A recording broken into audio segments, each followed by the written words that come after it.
Hello everyone, welcome to my channel. Today I'm going to be just freehanding with you guys. I thought I'd just take you along the process of me making a project. Today I'm going to be making like a two-piece set. I got the inspiration from this from actually a Tariyami video. I saw her in like a two-piece grey set. The set was knit and the set was kind of more like textured grey. Which is a vibe, but it's not what I wanted to make for myself. So I thought I would try and make kind of like a similar two-piece set, kind of customize it to my own taste. I like freehand just because I can make whatever I want, and also just creatively, it's quite fun to just make what you want. So I'm going to give you tips and tricks on how I freehand crochet to make my stuff not only look good but fit well as well. Without further ado, let's start freehanding. So, as I said earlier, I'm going to make a two-piece set consisting of a vest and a jumper, and I'm going to pick some yarn that I think would look good in this project. So I settled on this white yarn, and I decided that I'm going to use a bunch of different textures of white yarn, and I'm going to do this to add more dimension and more interest to my final piece. Past these first few initial ideas, I don't have an awful lot planned when it comes to making my garment yet. So my approach to freehand crochet is you only want to do a bit at a time. The only plan that I have at this point is I'm going to start with my tank top as it's my bottom layer. So I can make that tank top, and then as I'm making my jumper, I can fit it on myself whilst wearing this tank top. So I can see how these two are going to layer.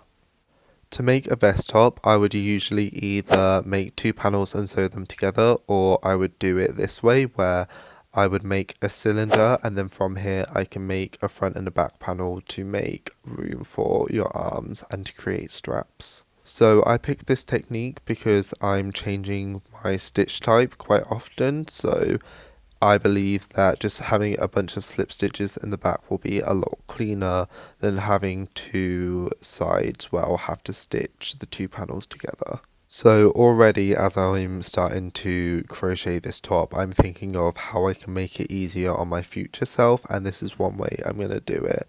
I'm just going to crochet onto this garment rather than having a bunch of different panels I have to sew together. So what I'm doing here is I'm accounting for the fact that I'm not a great sewer, so instead of doing kind of easier stitches and having to sew them, I'm going to allow myself to use a bunch of different stitches and not have to worry about how I'm going to sew them together, because slip stitching the first and last stitch together is easier in my opinion, so using techniques you're more familiar with is going to be easier for you. After adding a few more rows, I'm about done with this length here. So I've tried this on and I'm happy with the way that it fits. I just now need to add a front and back panel so I can start adding the holes for the arms.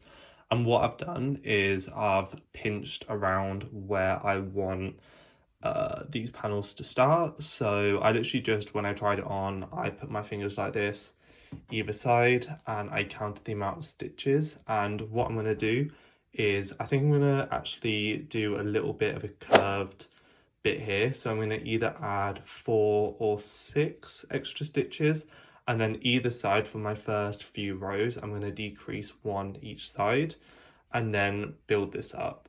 I'm going to be adding about a centimetre of width to this panel with some details around the armholes, so I'm going to consider this when I'm picking how wide I want my panels to be. Also, I want that row of slip stitches to be in the back, so when I start with that back panel, I want to make sure the middle of the back panel is in line with that row of slip stitches. Considering things like this when you're freehanding your crochet is important to making your final project look more professional and neater. I tried this on a few times as I was building it up just to check, because obviously I'm using different wool types and different stitches, so some of them are going to be slightly tighter. Like I've done a moss stitch down here near the waistband which is quite tight, so I knew when I tried this on that this shouldn't be up here where maybe this needs to be a little bit more stretchy. And also I added these single crochets so I have a little bit more coverage, and I'll carry on single crochets for a little bit above just so I have coverage of some of my chest area. So I've completed this back panel. I thought I'd put it on my front just so it's easier to show you.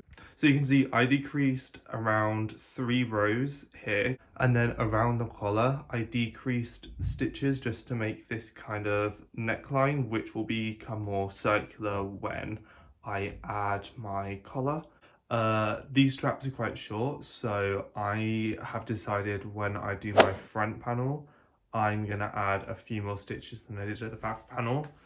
I'm gonna repeat this on the other side, apart from I'm gonna lower this collar for the front side. And as I say, I will make these straps a little bit longer. So we've got that front panel done, and I did the exact same decreases here. And I made these straps a little bit thicker, so I added an extra decrease, so my straps would be the exact same size. And I made them a little bit longer, as I said before, and I played around with this length a little bit. So what I would do is I would put this on, and then I would pinch these two straps together at the top just to see where everything's laying. My next step is I'm going to sew these two together, and then I'm going to try it on one more time before adding my collar and my detail here. And this is my final piece. I'm really happy with how the vest turned out. It fits me really well, and now all I need to do is approach how I'm going to make the jumper. I decided on a raglan design because the most important part of this jumper is the wide collar line, and I wanted to do this first because if I left it till last, it might not be the right size or it might not look the way that I want to. So starting off with it is going to allow me to build a collar that I really like. Because I changed stitches and yarns a lot in my vest, I decided that I would just stick with a V-stitch for this jumper, and what I would do is I would change yarns a few times in the body but not in the arms. This was a decision that I made later on in my project. I thought that the jumper was going to be very distressed and would have a lot of mesh stitches, but as I say, kind of having a loose plan normally for me yields a better result because you take things as it comes and you kind of look at things more critically. So for me, I knew that I wanted to just stick with this V-stitch, and I wanted to make this jumper quite oversized, and I wanted it to be quite baggy on me. So I made sure that I kept on trying it on, and before I created the body part, I made sure that I had done enough increases so I would yield a size of jumper that I liked. And as I said before, what I would do is I would put on the vest first and try this on top just so I knew what it looked like layered. I also picked a raglan design because I'm very familiar with making them, so utilizing this technique to freehand a very baggy jumper with a large collar was going to be easier for me than building up two panels and sewing them together. So when it comes to freehand crochet, sometimes using techniques that you are more familiar with is going to help you to achieve a result that you're happier with. So don't be scared to do what you already like doing. So I think I'm about done with the length.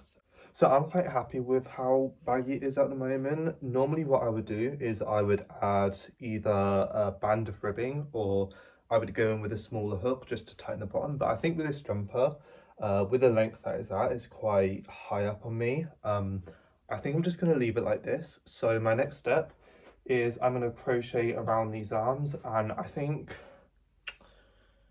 yeah, I don't think I'm going to add any ribbing. I just think with this shape, I think long arms with no cuffs would be good. So I carried on the V-stitch down the length of the arm till I was happy with the total length. Then that would be my sleeves done because, as I said, I'm not going to add any cuffs. So I put them on together just to show you what they look like as a set. I think it's a vibe. I'm very happy with how it turned out. So that's going to be it for the video. I hope you enjoyed the set that I made. It all really boils down to you just need to make sure that you're working very slowly and you're working in steps.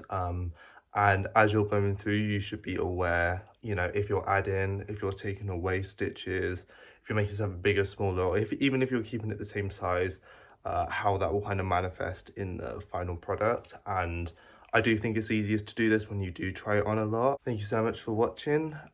Please like, comment and subscribe. If you want to see more of my content, I've got Instagram and a TikTok, as well as an Etsy shop if you would like to check that out. Please have a good day, and I will see you in my next video.